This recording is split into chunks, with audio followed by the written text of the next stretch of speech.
My people, well done. My name is Dr. Toyi. Today we go discuss prostate cancer. The prostate na walnut-sized gland when dem dey find for man and transgender women. When dem dey do surgery for transgender women, dem no dey comot the prostate. Prostate cancer na the second most common cancer for man and the fourth most common cancer for both man and woman. On average, man be 70 to 74 years when dem dey tell am say e get prostate cancer. But those when dey kpeme from the disease na between 80 and 84 years. Prostate cancer dey rare when you dey less than 50 years, but as you dey old after that, your risk go dey increase. Risk factors for developing prostate cancer include 1. Genetics.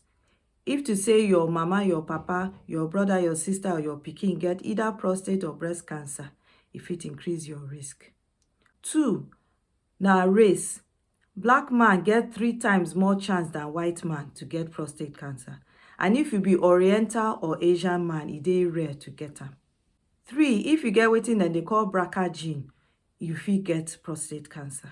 4. Na lifestyle factor like say you get plenty body or you dey smoke. 5. Dem never too sure, but dem talk say if you take protein and calcium, e fit increase your risk of prostate cancer. But if you take selenium, e fit reduce the risk. Wetin be the symptoms of prostate cancer? 1 be say you fit not get any symptom, and na when you die dem do autopsy na im dem go see say prostate cancer dey. 2. You fit dey go dey piss day and night plenty. 3. If to say you wan piss, you need to piss that time.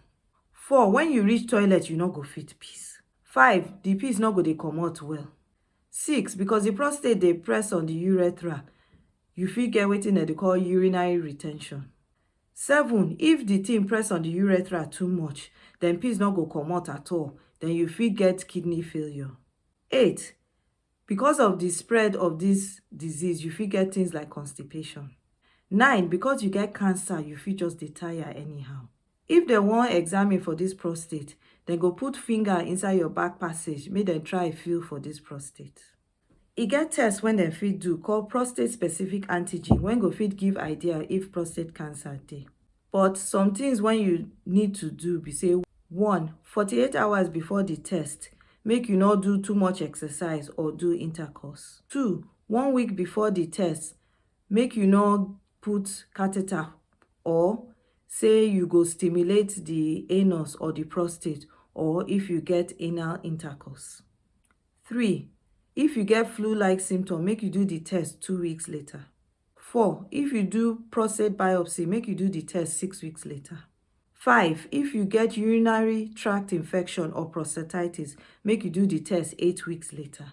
Other things when fit affect am na if your age dey increase, the value fit go up, or if you get something like wetin dem dey call benign prostate hyperplasia. Wetin be treatment for prostate cancer? 1 be say dem fit just dey watch, dey look am. That na if dem say maybe you no go live past 10 years or the cancer no dey cause too much wahala. And this one, dem go wan just avoid surgery, na im make dem go do this one.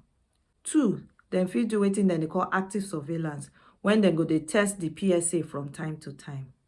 3. Dem fit do surgery, comot the prostate or comot the testes. 4. Dem fit do chemotherapy. 5. Dem fit do hormone therapy. And 6. Dem fit do radiotherapy. I hope say now you don understand prostate cancer well. And remember, until next time, make you dey smile because e dey healthy well. Una bye bye.